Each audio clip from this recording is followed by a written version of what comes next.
모두가 궁금해하는 데이터 과학의 모든 것을 알려드립니다. 데이터에 미쳐있는 내 남자와 함께하는 데이터 이야기, 데이터홀릭 지금 시작합니다. 네, 저희 데이터홀릭 8회로 찾아뵙게 되었습니다. 우리 mem버 소개하고 시작을 하도록 하겠습니다. 네, 그럼 첫 번째로 우리 최 반장님. 네, 안녕하십니까. 엑셀로 세상을 바꾸자 최 반장입니다. 반갑습니다. 저희가 이렇게 웃는 이유는 최 반장님이 자기소개할 때 딴짓하시다가 본명을 얘기하셔가지고. 네, 그러면 두 번째로 대단한 비밀도 아닌데 그거. 그러게 말이에요. 생각해보니까. 그러니까. 네, 박 박사님. 예, 안녕하세요. 지금 데이터홀릭에서 욕바지를 맡고 있는 욕반장인 박 박사입니다. 아, 자기 인식 하시는군요. 아, 그럼요. 네, 사실 박 박사님을 네, 알겠습니다. 자, 그다음 김 팀장님. 네, 데이터 분석으로 밥 먹고 살고 있는 김 팀장입니다. 반갑습니다. 네, 반갑습니다. 네, 저는 기업에서 데이터와 AI 교육을 담당하고 있는 조 과장입니다. 반갑습니다. 반갑습니다. 박 박사님 욕바지라고 하셨는데 그 저희 방송 팟빵에 박 박사님을 겨냥한 댓글을 남기신 분이 계셨었죠. 네. 지금은 놀랍게도 저희가 계속 댓글과 좋아요, 구독 수를 추적하고 있기 때문에 잘 파악하고 마무리되었습니다. 사람이 하는 게 아니라 봇이 다 네네. 하나하나 해주고 있어요. 굳이 네. 보시 해주지 않아도 이 정도의 데이터라면. 네, 그 정도 분량이 아니긴 해요. 네네. 아니 근데 저라면 못 봤었을 것 같아요. 네, 아. 제가 찾아서 보고 있지는 않고 있기 근데 때문에. 우리가 되게 비효율적이에요. 봇도 보고 우리도 봐. 심지어 아니, 봇보다 왜 빨리 봐? 봐. 봇보다 내가 빨리 봐. 5분이란 말이에요. 봇이랑 경쟁하고 있는 거죠. 저는 보통 2분마다 보는데. 애플워치로. 1분마다로 한번 해보겠습니다. 아, 그래요. 저희 재밌게 시작을 하고 있는데 댓글 좀 달아주세요. 그러니까 좀 아니, 재미가 사실 없어. 저희가 그 댓글을 많이 달아주셔야 뭐 욕도 좋고요, 뭐 동의하는 의견, 동의하지 않는 의견도 다 좋습니다. 댓글을 많이 달아주셔야 저희가 여러분들의 생각도 알 수 있고 앞으로 어떤 방송을 만들어 나가면 좋을지에 대한 방향성도 잡을 수 있으니까요. 많이 질문과 댓글 남겨주시면 좋겠습니다. 네, 가능하면은 팟빵에 댓글 남겨주시면 좋을 것 같아요. 거기에 사용자가 제일 많으시고 그쵸. 저희가 또 주도적으로 보고 있기도 하니까 뭐 네네. 유튜브도 있고 페이스북 커뮤니티도 있지만 팟빵에서 논의가 오가면 좋을 것 같아요. 그리고 저희 다음 회차 정도에는 저희 댓글 이벤트 같은 것도 한번 해보려고 해요. 저희 방송을 들으시고 본인이 직접 뭐 이제 지으신 책 같은 것들도 기증 이렇게 좀 찬조해 주신다는 분도 계시거든요. 그래서 요즘 아주 핫한 책 중에 하나가 또 저희 이제 이벤트에 쓰이기 위해서 기다리고 있습니다. 맞습니다. 뭔지 아시죠? 생각났네요. 네, 그래서 저희 나중에 그때가 되면 팟빵 기준으로 구독자 수 한 200명 넘어갈 것 같은데 댓글 이벤트 한번 하도록 하겠습니다. 지금 책이 뭔가 준비가 돼 있나요 지금? 그럼요. 그렇게 핫한 책이. 그럼요. 벌써 후원이 뜨거워가지고. 성경 아니야? 아이고. 말하다 생각나는데 저도 이거 쓸게요. 뭐 뭘요? 책이요? 네, 이 책 쓸게요. 소신나고요. 네. 앞에 무슨 책이 좋아요, 있는데 어쨌든 저희 방송에 혹시 책을 홍보하고 싶으신 출판사 관계자 여러분들 저자분들 관심 있으시면 저희 대표 이메일로 보내주시기 바랍니다. 저희 오늘은 짝수 회차 방송이기 때문에 좀 거두절미하고 근황이나 뭐 댓글은 이제 홀수 회차에서 소개를 드리도록 하고요. 우리가 멤버들이 여러분께 드리는 꿀팁 으로 짝수회는 시작해 보려고 합니다. 그래서 저희가 이제 이름을 어떻게 지을까 고민하다가 데이터홀릭의 꿀단지라고. 우리 코너 이름도 정해야 돼요? 데이터홀릭 꿀단지. 이거 내가 한 얘기 아니었는데 왜 꿀단지라며. 입에 담다니. 텍스트로 볼 때랑 많이 다른데. 그래서 우리가 데이터홀릭의 꿀단지 진짜 텍스트로 할 때는 입으로 담을 되게 너무 달다. 그래서 강도가 너무 높네. 제가 좋은 생각을 했어요. 줄여서 네? 하자고요. 댓꿀. 네. 댓글 좀 낫지 않아요? 댓글. 네, 그래서 그러게. 우리 좀 탐탁지 않은 목소리 내지 말아주세요. 데이터홀릭의 작은 코너, 데이터홀릭 멤버들이 추천하는 꿀단지, 꿀팁, 댓글을 오늘 방송에서는 두 분이 이제 추천을 해 주실 텐데요. 오늘 회차에서는 우리 최 반장님과 박 박사님이 여러분께 꿀팁을 전해 주시도록 하겠습니다. 어느 분 먼저 하실까요? 제가 먼저 할게요. 왜냐면 책 퀄리티가 좀 낮으니까. 네, 그러면 최 반장님이 전해 주시는 꿀팁. 달지 않은 꿀을 하나 드리겠습니다. 네. 그래서 사이트 하나 소개해드리려고 말씀을 드렸는데 오늘 또 마침 박박사님이 또 페이스북에 포스팅을 하셨더라고요. 근데 제가 소개시켜드리려고 하던 사이트는 마이크로소프트 닥스라는 사이트입니다. 주소는 dax.microsoft.com, 그러니까 docs.microsoft.com인데요. 마이크로소프트에서 출시한 제품들에 대한 거의 모든 기술 문서가 이제 도서관처럼 열람이 되어 있는 그런 사이트입니다. 그래서 여러분들 뭐 예를 들면 제가 맨날 뭐 주정창 외치고 있는 엑셀도 마찬가지고요. 뭐 애저, 윈도우, 뭐 마이크로소프트에서 출시한 모든 제품에 대한 실제 기술 문서들이 거기에 보관이 되어 있거든요. 그래서 기술 문서라는 게 뭐예요? 실제로 개발자들이 개발 의도와 함께 어떻게 사용하라라고 이제 설명이 되어 있는 설명서예요. 설명서. 매뉴얼이고. 네. 네. 근데 굉장히 디테일하게 되어 있고요. 또 일부 유명한 프로그램 같은 경우에는 자습서가 같이 있습니다. 어떤 식으로 공부하라. 이 프로그램을 만들 때는 어떤 순서로 공부를 하면 좋게끔 만들어져 있다라는 거를 같이 되어 있어가지고 예를 들면 엑셀 같은 경우도 여러분들 뭐 엑셀 고수도 워낙 많고 유튜브에 강의하시는 분도 많고 워낙 많은데 이제 그런 것들은 당연히 약간의 커스터마이징이 보통 되어 있습니다. 본인들이 타겟으로 하고 있는 이제 수강생이 있기 때문에. 근데 기술 문서라는 것은 근본적으로 그 프로그램을 개발할 때부터 같이 만들어진 것이기 때문에 훨씬 더 원론적인 그리고 가공되지 않은 정보를 얻을 수 있어가지고 여러분들 한번 엑셀이나 뭐 심지어는 아웃룩, 워드 뭐 그런 모든 것도 윈도우도 마찬가지고요. 그래서 그런 것들에 대해서 한번 진짜 정보는 거기에 있다라고 봐도 저는 무방할 것 같거든요. 네. 제대로 된 정리된 정보. 그렇죠. 진짜 네. 공감만이요. 왜냐면 제가 오늘 공유한 자료도 뭐였냐면 데이터베이스에 연결을 할 때 뭐 어떤 도구를 연결을 할 때 보안 연결이란 걸 하게 돼요. 보안, 시큐리티. 네네. 네. 그거를 보통은 뭐 SSL 설정이라고 표현을 하는데 네네. 그 뭐 TSL 뭐 그런 기능들이 있어요. 근데 이제 코드로 연결할 때 그걸 하는 법이라는 게 있을 거 아니에요. 근데 애저에 해서 연결을 해야 되는데 암만 찾아도 안 나오는 거야. 애저라고 하면 애저라고 하면 네. 그 마이크로소프트에서 관리하고 있는 클라우드 서비스의 이름입니다. 네네. 클라우드 서비스여서 데이터베이스나 뭐 컴퓨터 같은 걸 빌려줘요. 근데 그걸 이용해야 되는데 네, 거기에 데이터베이스에 접근하는 연결해서 사용해야 되는 이슈가 있어서 봤는데 SSL 설정을 어떻게 해야 되는지를 암만 찾아도 못 찾겠는 거예요. 그러니까 기업급 수준의 보안이 챙겨져 있는 상태의 코드 예시라는 걸 찾아야 되는 건데 뭐 되게 파편화돼 있고 표준 문서 같은 데가 없고 막 이런 거죠. 그래서 역시 내가 못 찾는구나 하고 있었는데 떡하니 그대로 동작하는 코드가 깔끔한 예시로 특히나 아까 말씀하신 사이트에 네, 닥스 마이크로소프트.com에 한글로 기계 번역되어 있는 상태로. 근데 기계 번역이 요즘에는 퀄리티가 많이 올라가서 특히나 이런 IT 기술 문서는 아주 깔끔하게 잘 읽힙니다. 그리고 IT 기술 문서가 기계 번역이 좀 쉽도록 간결하게 써 있는 것도 맞는 것 같아요. 애초에 작성 자체가 자체가 그렇게 그죠? 되어 있기도 하죠. 맞아요. 네, 그래서 뭐 튜닝의 끝은 순정이라고 하는데 네, 어쨌든 아무 인용도 비유도 없는 정말 순수한 기술 문서를 봤을 때 이해가 훨씬 빠른 것들이 굉장히 많거든요. 그래서 여러분들 뭐 그냥 데이터 분석뿐만 아니라 업무하실 때도 많이 도움이 될 것 같아가지고 그냥 내가 뭔가 공부하고 싶을 때도 한번 찾아가 보시면 좋을 것 같습니다. 네, dax.microsoft.com 한번 들어가 보시면 좋을 것 같습니다. 추천드립니다. 네. 역시 맞아요. 엑셀로 세상을 바꾸는 최 반장님이 또 그럼요. MS 관계자분들은 최 반장님 어떻게 사랑합니다. 네, 좋습니다. 우리 박 박사님 팁. 네. 네, 저는 공부 팁 전에 얘기 못했던 거 공부 팁이요. 네, 하나 가져오려고 하는데 뭐냐면 블로그를 쓰는 거예요. 블로그를 쓰라고요? 네, 공부한 내용을. 네. 그게 뭐가 되었든지 간에 짧은 거라도 네네. 그거를 내가 했다라는 사실을 공유하는 것만으로 도움이 되거든요. 공부 방법 추천이시군요. 네, 공부 방법 추천이에요. 이렇게 하면 공부가 더 효과적이다. 네, 두 가지 방법이 있어요. 하나는 해외에서 유행하는 것 중에 하나가 TIL이라는 앞에 제목을 달고 뭔가 간단하게 공유하는 게 있는데 그게 뭐의 준말이에요? Today I learned라고 해서 오늘 내가 배운 건이에요. 있어 보인다. 네. 그러게. 그래서 한두 줄 정도만 트위터에 공유하는 형태로 많이들 써요. 새롭게 알게 된 것들 이런 네, 거. 그래서 뭐 아주 간단한 것들. 오늘은 내가 뭐 셀렉트에 무슨 옵션이 있는 걸 알았어. 끝. 아, 그러고 보니까 박 박사님이 페이스북에 예전부터 굉장히 많이 하고 있었네. 맞아요. 전 혼잣말인 줄 알았거든요. 그게 약간 TIL이구나. 그러네요. 그렇죠. 내가 아. 공부했구나라는 거를 기록해 놓는 거예요. 네네. 나는 뭔가 TMI 같은 거라고 T로 시작하길래 그 내가 하려고 했는데. 투머치 뭐 이렇게. 그런 것만으로도 이제 같이 공부하는 사람들이 정보를 얻을 수 있잖아요. 근데 그렇게 정보 공유하는 덩어리들 속에 있는 것만으로도 그러니까 좀 이런 더 열심히 해야겠다.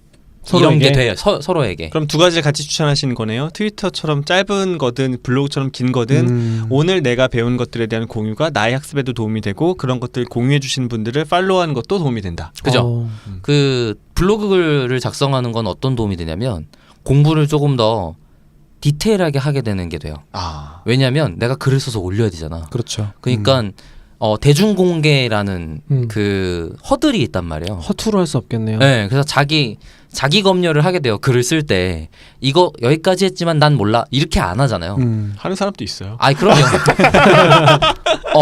그 부분이 중요한 포인트긴 한데 사실 네네. 그렇더라도 써야 돼요. 그렇죠. 안 쓰는 것보단 나아요. 네. 이거를 자기 검열이 세지면 그걸 쓰는데 시간이 많이 들기 때문에 반대로 안 하게 되거든요. 근데 그런 거는 안 중요하고, 그러니까 제가 전에 개발자들의 공부 방법을 벤치마킹하면 좋다라고 한 건데 그 중에 대표적인 게 이런 거예요. 어느 정도냐면 어떤 설정 끝. 왜 그런지는 몰라. 끝. 뭐 이런 거 엄청 많아요. 그 정도만이라도 포스팅을 한다. 네, 포스트를 하는 거죠. 그 포스트를 하게 되면 제일 중요하게 도움받는 사람은 자기 자신이에요. 왜냐하면 내가 공부했다고 그걸 다 기억하고 있는 게 아니거든. 그러니까 내가 이렇게 되는 걸 알아냈거나 공부가 됐으면 거기다 써놓으면 슬프게도 구글 검색하면 그게 걸려요. 내가 쓴 걸 내가 구글링해서 보게 되는. 해외에도 대표적인 사례가 있고 저도 실제로 한번 겪었어요. 네, 그래갖고 그러니까 스택 오버플로우라고 개발자들이 질문하고 대답하는 아주 큰 커뮤니티가 있거든요. 근데 어느 사람이 자기가 진짜 며칠을 걸려도 못 푸는 문제를 검색했는데 자기가 썼어. 아니 들어봐요. 김 빼지 말고 죄송합니다. 검색을 했는데 너무 정확한 케이스와 예시로 누가 대답을 달아놓은 거예요. 네네. 그 질문에 대해서. 네. 그래서 너무 내 맘에 들고. 너무 고마운 거야. 네네. 그래서 좋아요를 눌러야겠는 거야. 근데 좋아요가 안 눌러지더래요. 왜 안 눌러지지? 하고 봤는데 자기가 쓴 거래. 2년 전에. 너무 웃기다. 근데 저도 한번 얼마나 자기 스타일이겠어. 내 마음을 쏙 읽었어. 글을 쓰는 방식까지도 나랑 비슷하네. 나 갑자기 하나 깨달았는데 우리가 우리 방송이 재밌는 이유가 그런 거 아닐까? 그럼요. 모든 것은 우리만 재밌어. 자뻑에. 우리 잘해서 재밌어요. 나 알아. 다 편향이고 익숙함 때문입니다. 최근에 그런 거 봤어요. 페이스북이었나 유튜브였나 개발자께서 지금부터 1시간 동안 개발할 건데 라이브를 하시더라고요. 맞아요. 내가 딴짓 안 하겠다고 하시면서 라이브를 하시더라고요. 네. 가장 고수들. 해외 사이트 중에 비슷한 게 있어요. 무슨 메이트였는데 이름을 까먹었는데 그냥 거기다가 언제부터 언제까지 내가 일을 할 거야 라고 등록을 하면 같은 시간에 일하는 사람을 메이트로 연결해주고 둘 다 카메라를 켜요. 그냥 같이 보고 일하는 거예요. 그거 유튜브에 요즘에 잘생긴 분이 공부만 하는 거 막 이렇게 보고 있는 그때 그거 인기 아니야? 그거랑 똑같은 건데 이제 도서관에서. 맞아요. 네. 근데 그 사람은 잘생겨서 인기를 끈 거고. 네. 그런 게 있어요? 근데 이제 그 프리랜서 분들이나 이런 분들이 이제 카페 같은 데 일을 할 때 뭔가 집중하거나 쉽지 않잖아요. 그렇죠. 근데 맞은편에 내가 모르는 사람이 날 보고 있어라는 것 때문에 하게 되는 것 때문에 그걸 매칭해주는 사이트가 있더라고요. 얼마나 딴짓들을 하면 이런 것까지 동원해가지고 딴짓 안 하려고 그러는군요. 근데 효과가 꽤 괜찮은 것 같아요. 긴장하게 되겠네요. 저도 공감을 많이 하는데 제가 놀랍게도 삼수를 했는데 삼수 때 제가 공부를 제일 열심히 했던 타이밍이 언제였냐면 복도에 있는 경비 아저씨 책상을 뺏어서 공부할 때였어요. 절도해가지고. 아니 아저씨 거를. 아저씨 거 막 뺏어가지고. 그러니까 그게 다른 층이었고 거기에 경비 아저씨가 없었어. 그러니까 저 혼자 그냥 다른 애들은 그 교실에서 자습하고 있는데 네네. 저 혼자 나가서 공부를 한 거예요. 근데 그게 무슨 효과가 있냐면 애들이 언제 나올 줄 몰라. 그러니까 나를 보고 있을 수도 있다라는 효과가 있는 거예요. 집중할 수밖에 없는. 왕따 당했다는 얘기인 줄 알았어요. 지금. 아니야. 애들이 내 책상을 뺏어가지고. 아니. 그러니까 그러다 보니까 저는 그게 효과가 좋길래 계속 나가서 했어요. 그러니까 그런 식으로 저는 인간이 환경에 얼마나 휘둘리는 존재인가라고 생각하거든요. 절대적으로 그렇다고 생각하기 때문에 내가 어떤 환경일 때 어떤 행동을 하지라는 걸 관찰하는 게 되게 중요하더라고요. 그러면 이런 필요가 있을 때 그렇게 가야지? 라고 의사결정하는 게 우리 소위 정신 승리하는 의지가 부족해서 그래 같은 거보다 훨씬 낫다고 보는 거죠. 전 저기 100% 공감해요. 왜냐하면 저 같은 경우도 저 환경에 던져놓고 시작하는 게 많거든요. 그러니까 선언하는 거예요. 무슨 얘기죠? 제가 맞아요. 오늘부터 하루에 하나씩 나의 꿀팁을 올리겠습니다. 선언해놓는 거야. 팔로워가 1000명인데 그러면 그치. 내가 그 환경에 들어가 버린 거예요. 맞아요. 그럼 이제 하게 되거든요. 근데 없이 하려면 너무너무 힘든데 일단 뭔가 만들어 놓고 하면 좀 쉽더라고요. 그게 행동치료 기법에서도 되게 중요한 저 거예요. 지금 치료받고 있는 거예요? 네, 스스로. 예를 들면 뭐 담배를 끊는다거나 네네네. 살을 뺀다거나 이런 분명한 목표가 있을 때 주변에 알리고 네네. 네, 그러면 그걸로부터 사람들이 나를 보고 있다는 그런 느낌을 갖고 있기 때문에 스스로 또 모니터링을 하면서 작업을 하게 되는 거죠. 본인의 성향에 맞다면 네. 네, 좋은 너무 거죠. 스트레스 받지 않는다면 그렇죠. 그리고 또 내가 익힌 걸 다른 사람한테 설명하면 더 잘 정리가 되잖아요. 가르칠 때 제일 많이 배우죠. 그렇죠. 자기 언어로 얘기를 하면서 스스로를 더 잘 이해시키기 때문에 공부하기에 매우 좋은 방법이죠. 그러니까 가르친다라고 생각하는 게 더 중요한 것 같아요. 진짜. 맞아요. 그러다 보니 왜냐하면 내가 이해한 걸 소화해서 정리해서 뱉어야 되잖아요. 그 단계가 공부하는데 제일 좋은 단계란 말이에요. 이 뇌가 너무 효율적으로 작성돼 있어서 다시 인출해야만 저장한대요. 아, 네. 인출을 안 하면 저장을 안 한대. 값에 뭔가 이출해야. 네, 내가 계속 집어넣는 행위를 할 거 아니에요. 외우려고 노력한다든지 이럴 거 아니에요. 근데 그럴 때 내가 이걸 활용하기 위해서 끄집어내지 않으면 뇌가 필요 없다고 생각하고 지워버린대요. 나 살면서 인출 안 해봤나 봐 그러면은. 저장을 그렇구나. 그러니까 이걸 정교화라고 하는데 내가 산물을 만들어내면서 나한테 필요한 형태로 다시 한번 정리가 되거든요. 야, 뭔 얘기라든지 다 이런저런 설명을 하시네. 그러게. 대단하신데요. 그냥 심리학과 관련된 분야라서 어서 들은 얘기 하는 거예요. 계속 인출하고 있잖아요 지금. 저는 어디서 들은 얘기. 이분은 전공자. 좋은 방송이다. 별걸 다 가르쳐줘. 막. 아니 근데 저 연애 상담도 받고 있습니다. 네. 그 제가 좀 해요. 심리학. 심리검사 심리검사. 그러고 보니까 12, 13년 연애하고 결혼하지 않으셨어요? 띠러리. 가족 얘기하기 있어. 가족은 건들지 말기로. 나도 입 연다. 이렇게 뭐 꿀팁 아닌 꿀팁 이야기하면서 좀 재밌게 시작을 하고 있는 것 같은데 이렇게 시작하는 거 괜찮은 것 같아요. 짝수 방송에서는 우리가 갖고 있는 꿀팁 이야기하면서 꿀팁 담당하지 않는 다른 분들도 거기 이야기를 보태고 그래서 오늘은 우리 최 반장님이랑 박 박사님이 꿀팁 공유해 주셨고 다다음번 10회 때는 저랑 김 팀장님이 한번 공유를 해보도록 하겠습니다. 네.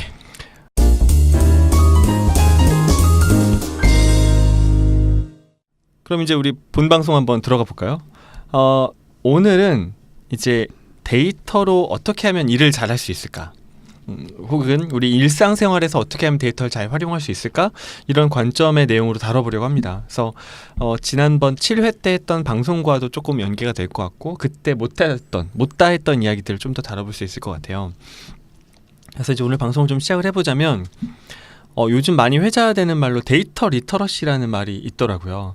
많이 들어보셨죠? 이제 뭐 문해력 이렇게도 표현을 하는데 모든 사람에게 반드시 필요한 감각으로 주목받고 있다고 합니다. 그래서 그 가트너라는 연구조사 기관에 따르면 데이터 리터러시는 상황에 맞추어 데이터를 읽고 쓰며 소통할 수 있는 능력으로 정의하고 있다. 여기에는 데이터 소스와 구조, 적용된 분석 방법과 기법, 사용과 적용, 결과값을 설명하는 능력을 이해하는 것이 포함된다라고 하고 있습니다. 그래서 조직의 데이터 리터러시가 미래를 결정짓는다라고까지 하고 있고요. 그리고 이런 AI 또는 데이터 리터러시를 가진 사람을 뉴칼라라고 표현하기도 한대요. 뭐라고요? 뉴칼라. 뉴칼라.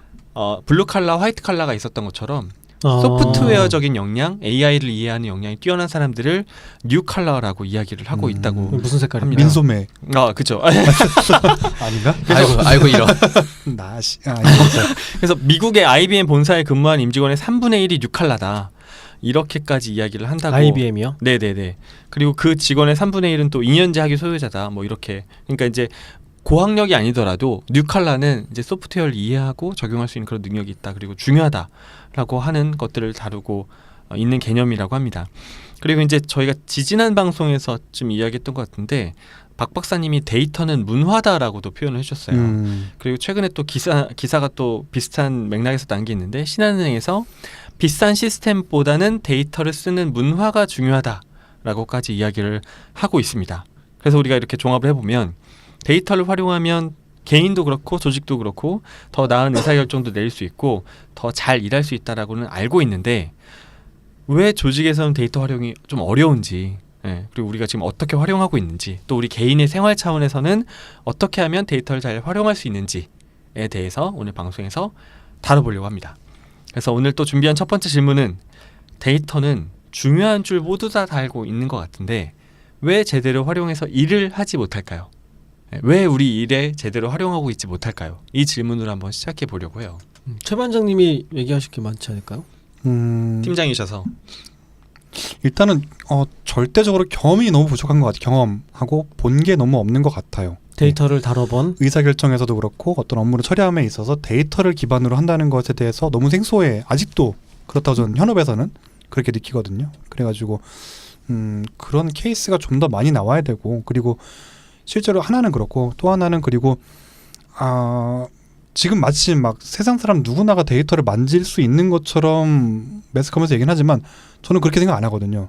실제로는 예, 실제로는 엑셀도 상용 도구라고 말은 하지만 엑셀도 엔간히 쓰는 사람 정말 많지 않다고 저는 봐요. 그렇죠. 네, 그래서 그러니까 실제로 그래 말이 좋아 데이터를 기반으로 데이터를 근거로 데이터를 활용해서 의사결정하고 내 의사표시를 한다고 하지만 그것이 쉽지 않은 일입니다. 아직 많은 사람들에게. 네, 제가 생각엔 그래서 그런 것들이 하나로는 인식에 대한 그런 경험에 대한 부족이 있고 또 하나로는 그런 실제로 데이터를 어떻게 만질지 몰라서 두 가지가 아닐까 싶습니다. 저는. 저는 사람들이 자기를 너무 사랑하는 것 같아요. 뭔 얘기예요? 왜냐하면 네. 자기 뇌를 너무 믿어. 아. 나는 기억하고 있을 거야. 내가 판단하는 게 맞을 거야. 자기 판단을 믿는다. 네. 그게 오히려 발목을 잡는다. 네, 왜냐하면 데이터를 분석해내서 실제로 그거 갖고 판단하는 것이라는 게 좀 지난한 행위잖아요.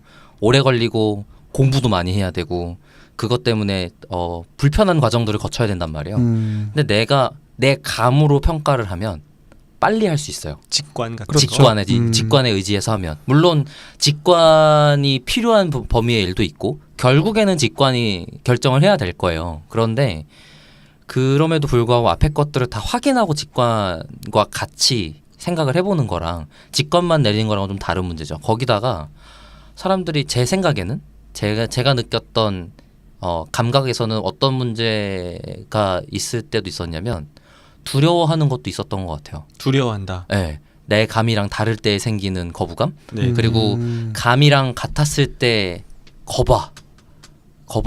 뭐 그러면 뭐하러 했어? 내가 맞았는데. 그럼 둘 다 문제네요. 감이랑 같으면 뭐하러 했어고 감이랑 다르면 못 받아들이고. 그죠. 특히 감이랑 같을 때 부분이 사실은 저는 드디어 시작이라고 보긴 하거든요. 네네. 왜냐하면 그 감이라는 건 그 감으로 평가할 수 있는 그 사람만 할 수 있잖아요. 그러니까 아까 지난 회차에 얘기했던 연구랑도 비슷한데 재현해낼 수 없단 말이에요.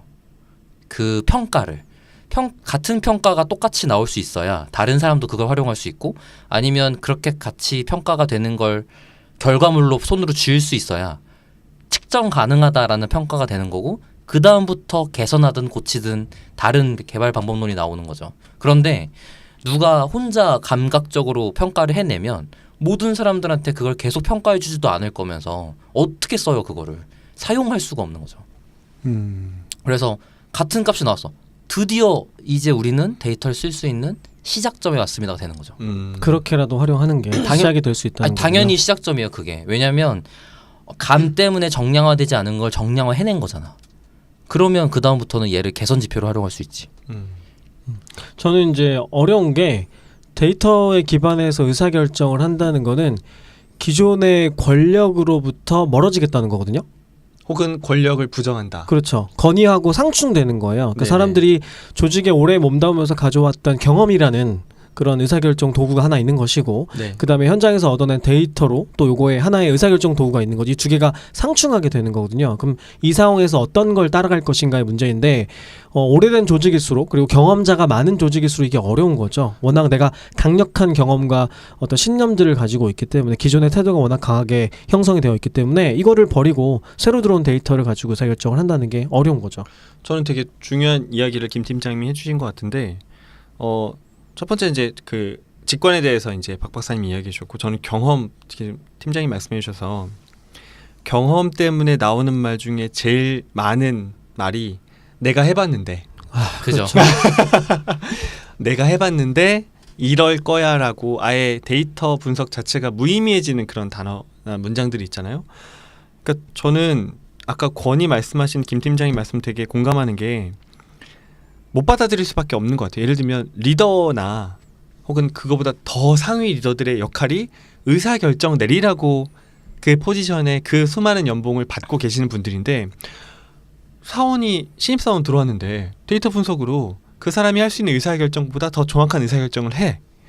그러면 과연 그걸 리더가 받아들일 것인가? 받아들일 것이냐.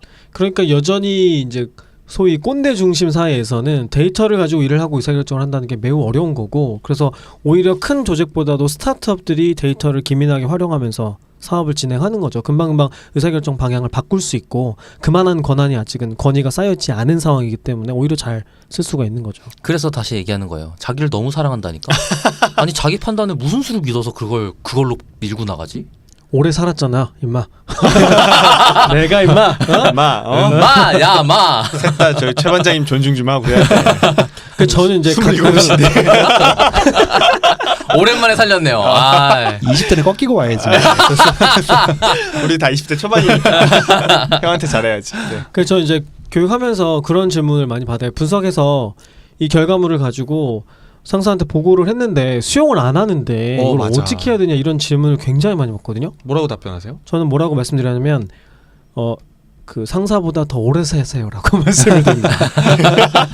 아니 그게 무슨 해결책이야? 그 해결책 사람- 맞아요. 네, 그러니까 패러다임 시프트는 리더가 원래 그런 거죠. 리더가 갈아치워지기 전까지는 해결할 수가 없어요. 이 사람을 강력한 경험을 가지고 있는 이분을 데이터로 어떻게 설득할 수 있어요? 이건 뭐랑 비슷하냐면 아버지 설득하는 거랑 비슷해요. 저는 그거를 뭐라고 생각하냐면 어떤 산업이 조금 더 경쟁적인가에 따라 다른 거라고 생각해요. 경쟁적인가라면? 그러니까 경쟁이 치열한 시장이라면 이런 판단, 직관적인 판단에 의해서 내리는 권위에 만들어진 직관적인 판단으로 내린 결과물이 경쟁에 유의미하게 영향을 미칠 수 있다는 걸 알게 되면 감히 그걸로 못해요. 그렇죠. 네, 근데 경쟁이 좀 덜 치열하거나 아니면 나라의 보호를 받고 있거나 아니면 뭐 캐시카우가 깔끔하거나 이래버려서 소위 정치가 더 많은 조직의 역할을 하게 되는 경우에는 당연히 직관이 그러니까 그렇게 권위를 갖고 있는 사람들이 더 말파워가 셀 수밖에 없어요. 그러니까 합리적 판단보다는 소위 정무적 판단이 더 힘을 실는 분야에서는 그죠, 당연하죠. 그러겠네요. 야, 어그로 끄는 범위가 정말 매 회차 정치와 어디까지? 공무까지. 아니 그게 스타트업이랑 대기업에 관련된 것도 차이죠. 마찬가지예요. 왜냐면 스타트업은 살아야 될 거 아니야. 그렇죠. 지금 자기네가 그리고 걔네도 정무적 판단이라는 걸 해요. 근데 지표 만들기라는 걸로 하는 거예요. 네. 거기선 이제 그 데이터를 다른 사람들이 봤을 때 얘네가 거짓말하고 있나 아니면은 왜곡하고 있지 않나 라는 걸 볼 수 있는 정도의 레벨인 거지 아예 데이터를 안 보는 게 아니란 말이야. 걔네는 데이터를 안 보면 뭘 할 수가 없어. 살아야 될 거 아니야. 저는 지금 그런 생각도 드네요. 그 박 박사님 말씀하신 걸 들으니까 큰 기업이고 작은 기업이고 사실 크기 자체는 큰 차이가 없는 것 같아요. 제가 아는 좋은 사례 중에 하나는 아주 고위급 임원으로 이런 데이터 분석이나 데이터에 빠삭하신 분이 들어온 거예요. 조직 전체가 데이터를 통해서 이야기하지 않으면 CR도 안 먹히는 조직이 된 거예요. 그러니까. 맞아요. 어마어마한 변화가 일어난 거죠. 근데 그분이 의사결정을 내리시지 않거든요. 그러니까 그 리더는 어떤 의사결정을 내리냐면 데이터로 의사결정해라는 의사결정을 내리는 거예요. 맞아요. 이게 판단 기준을 엄청나게- 뭘로 그쵸. 삼아라만 방향성. 그러니까 예를 들면 이런 거잖아요. 넷플릭스나 쿠팡이나 구글 같은 곳이 직관과 경험이 아니라 내가 직접 의사결정을 내리는 게 아니라 여러분들 그리고 우리 조직, 우리 사업은 데이터로 의사결정 내려야 됩니다라는 의사결정을 했던 거죠. 그렇죠. 그러니까 자연스럽게 모든 직원이 다 데이터 관점으로 의사결정하게 된 거니까. 그러니까 리더가 되게 중요한 것 같다는 생각을 많이 해요. 사실 또 큰 조직에 있다 보니까. 크게 변화돼야 될 시점인 것 같은데 제 생각에도. 왜냐하면 데이터를 기반해서 판단을 하게 되면 아까 말한 것처럼 관리자가 상급자일 필요가 없어져요. 그럼요. 네. 근데 우리나라는 관리자는 상급자잖아요. 그렇죠. 근데 뭐 다른 나라도 그런 데가 분명 더 좋은 방법일 때가 있기는 합니다만 지금처럼 다양한 창의성 아니면은 개별 조직원들의 역량과 그런 것들을 한꺼번에 재현해낸 능력 이런 것들로 개선이 이루어져야 되는 상황이라면 더욱더 관리자는 상급자이기보다는 그 개별 역량을 역량을 발휘하는 사람이 역량을 발휘하기 좋게 환경 세팅을 하는 거란 말이에요. 그렇죠. 근데- 관리를 하는 그냥 하나의 직업이 되는 거죠. 관리라는 직업이 있는 거지. 윗사람이라기보다 그 부분이 깨지기가 굉장히 힘들 것 같아요. 우리나라에서는. 우리나라에서는 네. 그러고 보니까 외국의 그 직급 체계는 좀 더 명확하게 되는 것 같네요. 그러니까 매니저, 비즈니스 파트너 이런 식으로 해야 되는 역할이 딱 정해져 있는 것 업무 같아요. 중심인 거죠. 네, 파트너가 상무지만 매니징을 하는 건 아니잖아요. 맞아요. 그죠? 영업을 하러 다니는 거죠. 말 그대로 비즈니스 파트너로. 근데 우리나라는 무조건 어느 위치에 있든 자기 하부 조직에 대한 그 책임이 있어야 책임과 되고 성과 평가를 같이. 나이가 차면 그 관리를 해야 되고 막 이런 그러네요. 이슈가 있는 거죠. 그러니까 우리나라는 이 직급 체계라는 게 예전에 벼슬을 대하는 것처럼 되어 있기 때문에 신분같이. 그렇죠. 신분으로서 생각을 하게 되는 그렇죠. 거죠. 그러네요. 맞네요. 신분이 올라갈수록 권한은 세지는 거고. 네. 저희 다양한 이야기 하고 있는데 제가 첫 번째 질문 준비하면서 몇 가지를 한번 이제 이유들을 꼽아봤어요. 왜 우리가 데이터 관점으로 일을 하지 못하는지, 데이터 문화의 부재, 그리고 리더를 설득해야 되는 거, 혹은 역량의 부족, 용어의 차이 이런 식으로 좀 꼽아왔거든요. 비슷한 네, 얘기도 네, 벌써 네. 나오고 있었네요. 네네. 그렇게 좀 더 말씀을 해주시면 좋을 것 같아요. 제가 리더의 설득에 대한 부분에서 하나만 더 경험을 간접적으로 말씀을 드리면, 제가 이제 아는 분이 이런 분이 계셨어요. 데이터 분석을 되게 잘 하시는 분인데 어떤 데이터를 가지고 분석해서 결과를 냈어요. 리더에게 이걸 설득을 하거나 설명을 해야 되잖아요. 근데 리더분이 P값을 가지고 챌린지를 하셨대요. P-밸류, 유의 여기서 확률, 이야기는 P-밸류는 이제 0.05 유의 수준에 대해서 유확률. 유의 확률에 대해서 챌린지를 하셨대요. 이게 뭐냐? 네. 그거를 챌린지하는 건 이걸 왜 쓰느냐? 뭐 이런 통계학에 식의. 대한 챌린지인 거예요. 근데 이분은 그걸 실무자한테 계속 요구를 하시더래요. 설명해 보라고. 왜 그게 유의 확률인지. 그러니까 이 사람이 지치는 거예요. 근데 너무 과한 엄밀성을 요구했다는 건가요? 아니요. 아니지 그게 아니라 그게 왜 근거가 되는지에 대한 설명을 요하신 거예요. 근데 그거를 통계학의 원리에 대해서 근원에 대해서 챌린지를 하신 거예요. 우리도 사실 그거에 대한 문제점에 대한 인식을 갖고는 있잖아요. 예를 들면 챌린지라기보다 네. 납득이 안 된다는 거잖아요. 약간 그런 그렇죠? 거죠. 네. 내가 못 알아듣겠는데 더 계속 쉬운 어. 설명으로 해봐라고 챌린지를 하신 거죠. 그 진짜 궁금해서 그러셨을 수도 있고, 그렇죠. 아니면 그냥 비판하기 한 하나의 요소로서 뭐 트집 잡기 같이. 트집 잡을 저는 그래도 수도 있고. 긍정적인 방향으로 해석해 볼래요. 그게 정말 필요한 거라면 받아들일 준비가 되어 있는데 네네. 사실 그렇죠. 반대로 사용해서 접근한 사람이 역량 부족한 거일 수도 있잖아요. 두 가지 다 네. 있겠네요. 왜냐하면 그렇게 해서 써먹으려고 했으면 공부해 갔어야지. 그렇게 쓴다는 사실을 알고 있어야 쓸 거 아니에요. 특히나 관리자 입장에서는 그걸로 판단해야 된다고 하면 뭔지 알아야 될 거 아니야. 그렇죠. 그렇죠. 그리고 네. 보통 그 내용을 다시 더 상위 부서한테 또 설명해야 될 역할들이 맞아요. 있으니까. 그것도 있을 것 같네요. 네네. 그런 것들이 좀 있는 것 같아요. 저도 그럼 비슷한 맥락의 설득이란 얘기를 하나 좀 경험했던 걸 얘기 드리면은 서울시에서 올빼미 버스라는 게 있었어요. 네. 있었죠. 그 심야 시간대에 특정 구간만을 집중적으로 운행하는 버스이거든요. 지금은 없어요? 지금 모르겠네. 있는지 모르겠어요. 예, 네. 근데 그거를 만들 때 노선을 어디로 할 것인가라는 것이 굉장히 많은 이해관계자가 얽히는 일이더라고요. 버스 맞아요. 노선을 정한다는 것이. 근데 그럼요. 이제 그렇죠. 돈이 움직이는 거니까. 네, 엄청나게 이권도 있고 하다 보니까 근데 그때 이제 서울시에서 데이터 분석을 활용을 했었거든요. 이제 그래서 그거를 갖다 모든 이해관계자를 불러서 공개한 거죠. 네, 그래서 이러한 데이터를 모아서 이런 식으로 하고 뭐 통신 데이터를 뭐 분석을 하고 막 네네. 이래가지고 했더니 아무도 이의를 제기 안 하는 거예요. 왜요? 이의를 제기할 만한 논리가 없는 거죠. 다 공개돼 네, 있으니까. 그 어떤 데이터를 어떻게 수집해서 어떻게 가공해서 했다는 과정들을 공개하고 그 결과 노선이 이렇게 나왔습니다.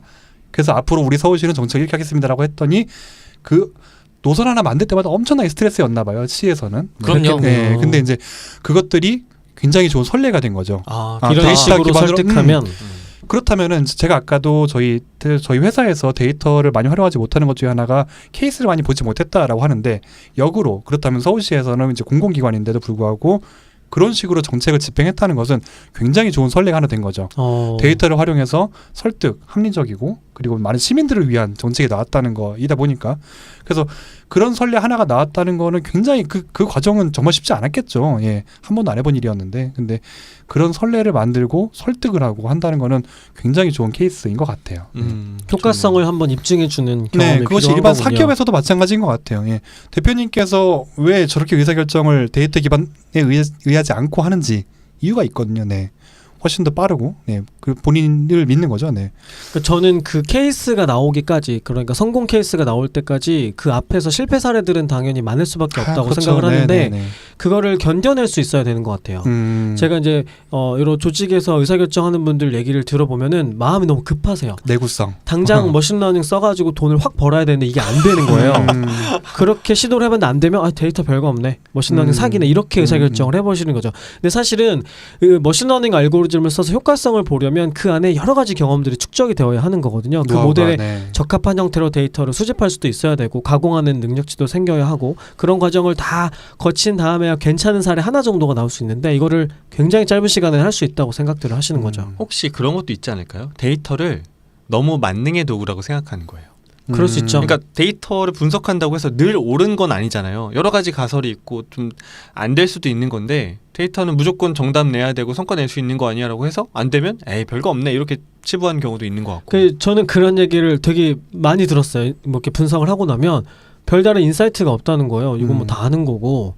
근데 세상이 원래 그렇죠. 새로운 일이 계속 일어날 수는 없잖아요. 우리가 인사이트라고 표현하면 굉장히 드물게 신기한 현상을 발견했을 때 표현할 수 있는 건데, 분석할 때마다 그런 게 나올 수 있는 건 아닌 거거든요. 그러니까 그걸 기본값으로 생각을 해주셔야 되는데 오히려 굉장히 혁신적인 게 자주 발생되는 걸 디폴트로 생각들을 하시는 거죠. 용어의 차이 같은 부분은 어떨까요? 박 박사님 이전 회사에서 네. 그런 거 이야기하셨잖아요. 모두가 다 다른 용어를 쓰고 있어가지고 중간에 인터프리터 역할을 하면서 여기에 이야기를 저기에 전해주고 막 그랬다고 했었는데. 아, 그게 기업이 커지면 그래서 가버넌스라는 걸 해요. 용어의 통일이라는 걸 작업을 따로 하거든요. 네네. 그런데 그 전 단계, 그 정도까지 가기 직전 단계의 회사에서는 그냥 그 카오스인 상태를 유지하는 거 말고 다른 해결책이 있나? 했을 때 저는 사실 자신 있게 뭔가 얘기할 수 없어요. 아 그래요? 그건 네. 어렵긴 하겠다. 별도로 시간을 써서 용어를 정리하는 작업을 해야 되는 거니까 그러니까요. 매우 부가적인 작업이고. 그거는 덩어리가 있고 규모가 있어야 할 수 있는 추가 작업이란 말이에요. 근데 그것 때문에 굴러가는 걸 멈춰지는 수준이야라는 건 되게 위험한 거고, 굴러가더라도 삐걱삐걱대지만 굴러가는 게 나은 건지, 아니면 그거를 너무 이제 안 되겠으니까 잠깐 멈추고 이따가 가자라고 결정을 하던지, 둘 중 하나일 텐데. 어렵긴 근데, 하겠네요. 네, 이거는 이거는 사람을 통해 해결한 거 아니에요? 박 박사님을 통해서 해결한 거 아니에요? 네가 해석해 그냥. 통역가 데려오세요. 인간지능 있잖아요. 인간지능. 인공지능 말고. 뭐 그런 문제 해결도 있을 것 같고, 그거 말고도 이게 제일 싼 방법이긴 하겠네. 아, 네, 사람이 제일 사람 싸요. 쓰는 게. 사람이 제일 싸요. 맞아요. 네, 말도 잘 듣고. 문제는 이 사람이 퇴직하고 나면 해결이 안 된다는. 저는 그래서 어디였죠?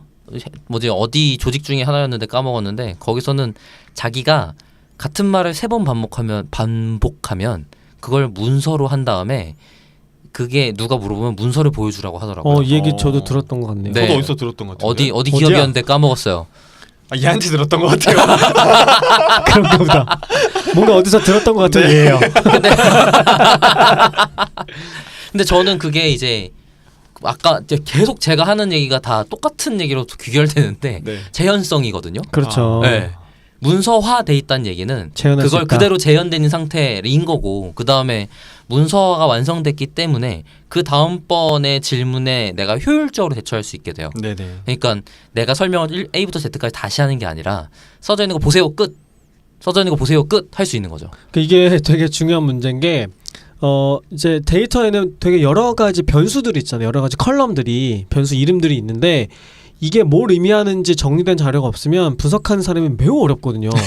이게 뭔지를 알아야 분석을 하는데, 그쵸. 근데 이거를 따로 이런 걸 이제 메타 데이터라고 해요. 이 데이터가 의미하는 바가 뭔지를 정리해 놓은 또 다른 데이터, 더 상위의 데이터인 것인데, 이거를 정리하는 문화가 아직 없어요. 그래서 문제가 어떻게 되냐면, 이거 관리하던 사람이 퇴직하고 나면 아무도 이 변수가 뭘 의미하는지 모르는 거예요. 그러면 뒤에서 분석하기가 이제 매우 어려워지는 거죠. 그래서 그런 데이터를 사일로 되었다라고 표현해요. 그 어떤지 모르고 그냥 방치돼 버리는 거죠. 어. 고립돼 밀실 뭐 이런 뜻이거든요, 사실. 그래갖고 방치돼 버려서 고립돼 버려서 사용할 수 없는. 하지만 아무도 뭔지 모르고 책임도 없고. 그치만 쓰던 거기 때문에 계속 쓰고 있고. 쓰던 거였으면 그냥 굴러가고 이런 거예요. 그래서 지금 말씀하신 메타데이터를 관리하는 걸 데이터 카탈로그라든지 데이터 거버넌스라든지 표현을 해요.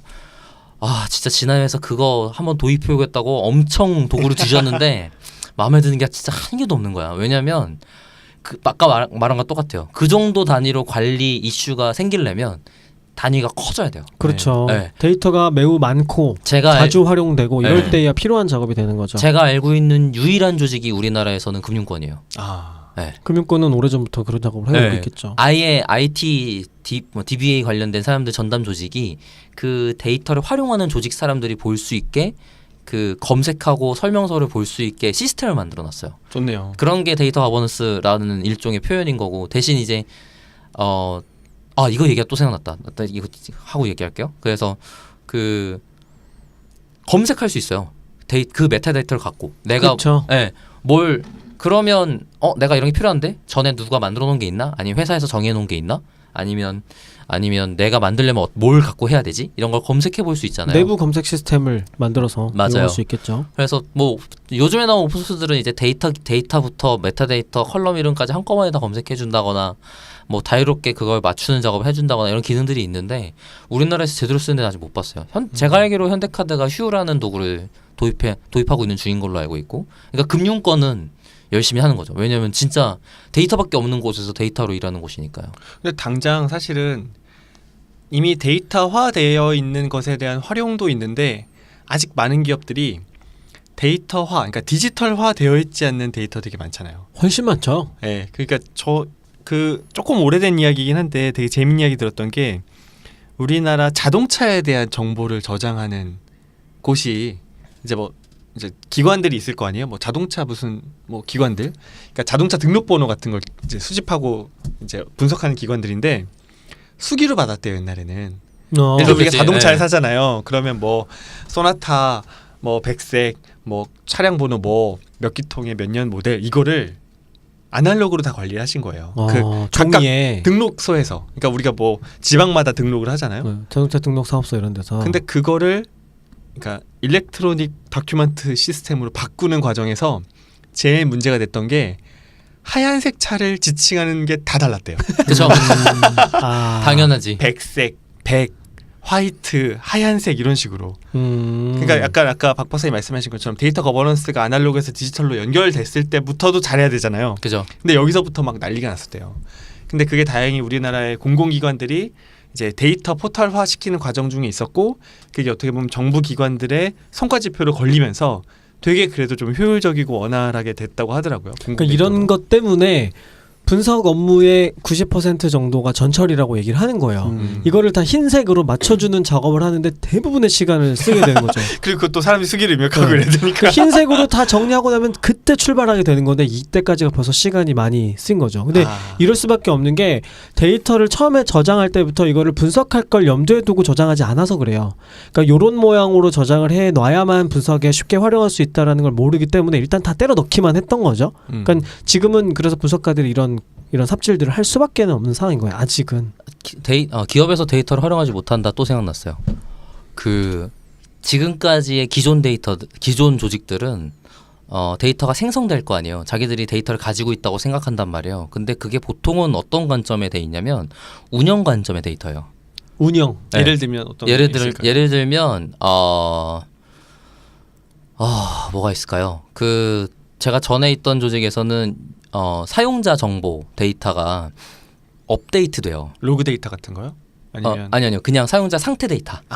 예를 들어서 어떤 식이냐면 제가 전화번호가 바뀌었어요. 네. 그러면 과거 전화번호가 뭔지 저장하지 않는 거예요. 그냥 업데이트 치고 과거 건 없어지는 거죠. 덮어 씌워지는 덮어 씌우는. 네, 덮어 씌우는 거예요. 그래서 업데이트 한다고 표현을 하는데 그러면 분석할 수가 없죠. 바뀌었다는 사실이 남아있지 않기 때문에. 네. 바뀌었다는 사실이 남아있다고 한들 그게 과거가 뭔지 어떻게 알아? 몇 번이나 바뀌었는지는 어떻게 알고? 과거 게 뭔지를 모르니까 네. 변화를 추적할 수 없는 거군요. 근데 변화가 그거는 왜 없었죠. 분석해야 되는 거예요? 아니, 요게 업데이트하는 중요한 예시인 것 뿐인 거고 네네. 대부분의 경우 이렇게 돼 있어요. 아, 왜 그러냐면 네. 데이터베이스의 성능 뭐 이런 이슈 때문에 그걸 계속 늘어뜨려서 저장하는 걸로 설계한 적이 별로 없었거든요, 과거에. 아, 근데 네네. 그거를 히스토리컬 데이터라든지 아니면 트랜지션 데이터라고 표현을 많이 해요. 그러니까 변경된 상태를 새로운 기록으로 저장하기라는 건 요즘 트렌드란 말이에요. 과거에는 그렇게 안 했어요. 왜냐하면 얘가 지금 뭔지 알려줘 같은 게 운영에 필요한 데이터인 거예요. 아. 지금 뭔지만 알면 되니까 네. 운용하는데 그러니까 과거 서비스를. 데이터는 필요하지 않았던 거죠. 운영에는. 아, 왜 금융권이 발달할 수밖에 없는지가 알겠네. 그죠? 히스토리컬 데이터가 너무너무 중요한 데가 금융권 중요하죠. 아니에요. 맞아요. 어떻게 추적하는지가 중요한 그러네요. 업무인 맞아요. 거죠. 이때 그러니까 금융권에 비교를 하자면 은행과 비교를 하자면 다른 회사들은 고객의 현재 잔고만 관리하고 있는 회사예요. 네. 그러네요. 어떻게 분석해? 분석하게 뭐가 있다고? 소득이 갑자기 늘었다 줄었다 이거 되게 중요한 정보인데. 그러니까 네. 얼마 대출 받았다 갚고 이런 것도 언제 했는지 그러네요. 그때 언제 대출해서 네. 얼만큼 나눠서 갚았다 이런 게 중요한데. 네. 그때 다른 기업들은 현 잔고만 본다는 거죠. 네, 비유하자면 그렇다는 거예요. 야. 비유하자면 근데 현장고만 보고 있는 데이터에서 그거 갖고 뭘 어떻게 해요? 분석을 할 수가 없지. 활용할 수조차 없는 데이터가 있다. 그러다 보니까 기업에서 데이터 많은데 우리 해봐 했는데 뭐 하지? 이렇게 되는 거예요. 그러니까 운영만 목적으로 하고 과거의 데이터를 기록해놓지 않았기 때문에 분석에는 쓸 수 없는 형태다. 그죠? 이런 문제가 있다는 거죠. 그게 굉장히 많아요. 뭐 지금에야 많이 바뀌었을 텐데 특히나 이제 은행권 이외에도 뭐 그 비슷한 데가 이제 이커머스 이런 데죠. 그런 데들은 대부분 잘 관리를 하는데 구입 히스토리 같은 거, 네, 구매 네, 히스토리. 네, 그죠. 그리고 나서 고객 히스토리도 중요해졌었어요. 당시에는. 왜냐면 문의가 오거든. 그러니까 운영에 히스토리컬 데이터가 필요한 기업들만 네네. 그나마 그 히스토리컬 데이터들이 운영단에 같이 쓰이는 범위 내에서만 데이터가 있는 거예요. 모든 데이터를 히스토리컬하게 저장하지도 않아요. 심지어 여기들은. 이런 이슈 또 있잖아요. 두 분이 이제 공감하실 것 같은데 합산된 데이터를 갖고 있는 조직. 이거 되게 큰 오해예요. 그렇죠. 합산된 데이터를 갖고 맞아요. 있는 조직. 그러니까 무슨 얘기냐면 원자료가 있잖아요. 데이터를 수정하지 않은 입력된 그 상태로 돼요. 로 이거를 데이터라고 로 보통 데이터라고 하죠. 네. 하죠. 예. 이 상태로 가지고 있어야만 얘를 여기저기 분석에 활용할 수가 있는 거예요. 근데 조직들이 이거를 집계해서 예를 들면 분기별 데이터, 월별 데이터, 연차별 데이터로 만들어 놓고 이 데이터만 관리를 하고 원자료는 어디로 가버리는 거예요. 그러면 굉장히 많은 정보가 손실되기 때문에 이것만 가지고는 할 수 있는 분석이 별로 없거든요. 그러니까 통계청에 들어가서 볼 수 있는 집계된 표만 손에 들고 있는 거죠. 근데 이거를 빅데이터라고 생각하시는 거 왜냐면 1년치를 집계했으니까.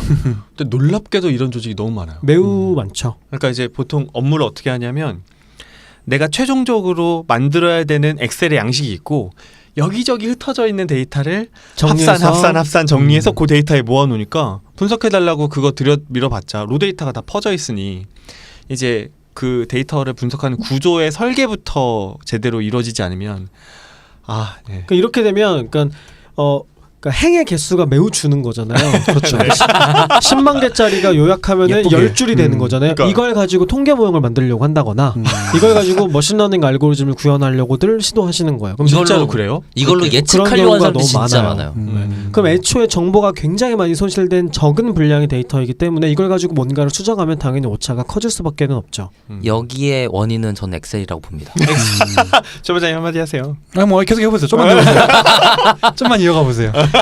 엑셀이 뻗지 않고 돌 수 있는 사이즈의 데이터여야 하는 거예요. 100만행 뭐 이렇게. 네, 미만이어야겠죠 당연히. 네네. 뭐 월별섬, 일별섬 수준, 일별섬만 해도 일별 집계 데이터만 하더라도 1년 합쳐봐야 365개 더 돼요. 그러니까 데이터가 다룰 만한 레벨의 양으로 작아진단 말이에요. 자, 그렇다고요. 원인이 엑셀은 좀 그렇다.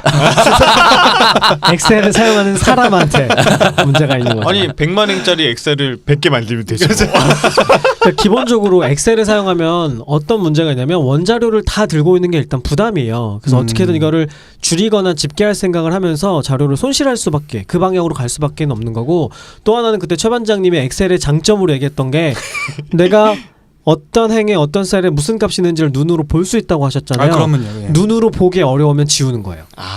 눈으로 확인하기 어려울 만큼 커지면 사람들이 지울 생각을 하게 되는 거예요. 줄여야지 열리니까 그렇죠. 보이니까. 네, 그게 대시보드가 돼도 한 화면 안에 들어가는 대시보드를 쓰게 되는 거고 집계를 하더라도 내 눈으로 확인할 수 있는 정도만 집계하려고 하는 거거든요. 그러면서 정보는 점점 더 축약되는 거죠.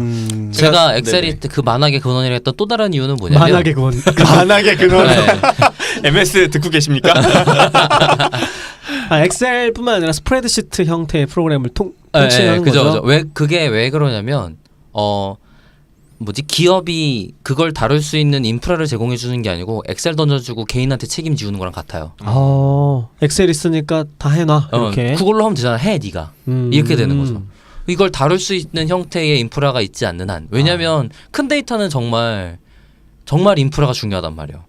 방법이 없어요. 그거는 데이터베이스라도 있어야 되는 거예요. 데이터베이스를 쉽게 쓸 환경이라도 있어야 되는 거고. 근데 그때도 한번 얘기했던 것 같은데 운영 데이터, 아까 말했던 운영으로 활용되는 데이터를 직접 사용할 수 없잖아요. 거기다가 우리나라는 ISMS라는 보안 인증을 하게 돼 있어요. 네네. 네, 일정 규모 이상의 회사들은. 근데 ISMS라는 보안 인증 하시는 모든 분들을 제가 욕하는 건 아니지만 맞는 것 같은데요? 또 위험하다. 아니 그 업계에 있는 사람들은 다 같이 알고 있어요. 뭐냐면 보안 인증을 하기 위해서 몇 가지 그런 항목들을 정해놓고 그걸 지켰는지를 확인해요. 네. 예를 들어서 금융권이 대표적으로 많이 하는 망분리라는 게 있죠. 근데 망분리라는 게 그러다 보니까 거기다가 기본적인 정책은 뭐냐면 블랙리스트예요. 아니 블랙리스트 올 디나이라 그래요. 올 디나이. 그러니까 모두 안 돼. 올 디나이. 디나이. 올 디나이. 네, 올 디나이. 모두 안 돼. 그런데 허락된 사람만 하는 게 맞아. 화이트 리스트. 네. 베이스가 다 안 되고 요것만 돼. 의 맞아요. 방식이라는 거죠. 맞아요. 그러다 보니까 뭐가 필요하냐면 아레나 같은 게 필요해요. 너 그거 한 사람 맞아? 여기 문서에 있네. 오케이. 그럼 너는 이거 접근해도 돼. 허락 오케이. 그러니까 최소한의 권한만 주는 식으로. 맞아요. 근데 데이터를 활용하는 조직이 되려면 모든 직원이 모든 데이터에 접근할 수 있어야 돼요. 그게 베이스가 되어야 네. 모두가 활용할 수 있게 된다. 그렇죠. 거기다가 그래야만 어떤 사람이 어떻게 데이터를 활용해서 성과가 나왔다. 아니면 어떤 대시보드 갖다가 지표를 보고 있다라는 게 전파가 되죠.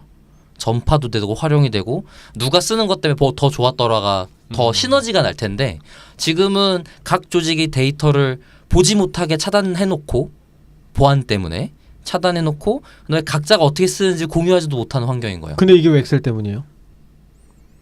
아니 기업에서 아니 이거는 다른 문제로 넘어간 거예요. 만악의 근원이었던 이유는 뭐가 더 얘기해주지. 엑셀 얘기할 줄 기다리고 있었네. 엑셀 얘기하는 건 줄 알았지. 아니 ISMS 보안 인증 때문에 그래요라는 얘기를 한 거였고 보안 인증을 지켜야 되니까는 기업에서는 그런 허들을 만들어 둔 거고 그런 허들을 만들어 두고 나서 뭘 하는 거냐면 엑셀 말씀 되지 뭐 니네가 데이터 접근 권한도 없는데 저희 조금만 약간 가볍고 이제 들으시는 청취자분들이 공감할 만한 이야기로 넘어가면 셀 병합 같은 문제도 많이 있을 것 같아요. 셀을 병합해서 분석하지 못하게 막 이렇게 놀라운 기능이죠. 가슴이 아파요. 놀라운 기능이라고. 그러니까 엑셀에서 놀랍다고 하고 분석가 입장에선 가슴이 아픈 분석을 일입니다. 막기 위한. 네. 쉴드야 AP 필드 죄송합니다. 저희 이렇게 데이터 활용을 왜 못하고 있는지에 대해서 막 이야기를 해봤는데 아마 들으시는 청취자분들도 이런 거 되게 많으실 것 같아요. 그렇죠. 네. 그래서 저희가 이번 회차는 어떻게 보면 저희가 알고 있는 선에서의 데이터 활용이 왜 어려운지에 대해서 그냥 화두만 던진 거라고 생각을 해주시고 여러분들이 댓글로 이렇게 해서 힘들었다라는 것들을 남겨주시면 저희가 다음 회차 때 그런 것들을 조금 더 자세히 다뤄보는 방향으로 하면 어떨까. 네, 성토 글이 엄청 올라오는데. 아, 생각이 좋네요. 듭니다. 네, 그렇게 한번 해보면 좋을 것 같고 저희가 이제 녹음 시간이 좀 많이 지나가지고 네네. 어느 정도 이 정도로 좀 마무리를 하고 9회차 10회차에는 어떻게 하면 더 데이터 활용을 잘할 수 있는지에 대해서 이어가 보면 좋을 것 같아요. 네네. 이제 댓글로 좀 많이 남겨주시는 만큼 저희가 그 내용들 활용해서 방송을 한번 진행해 볼 수 그러게요. 사례 좀 많이 공유해 주시면 좋을 것 같아요. 네네. 네. 답답했던 것들 네. 분석가로서 혹은 현업에 있는 사람으로서 공유해 주시면 저희가 다뤄보도록 하겠습니다. 저희 오늘 좀 방송 빠르게 마무리해야 돼가지고 인사 없이 제가 마무리하도록 하겠습니다.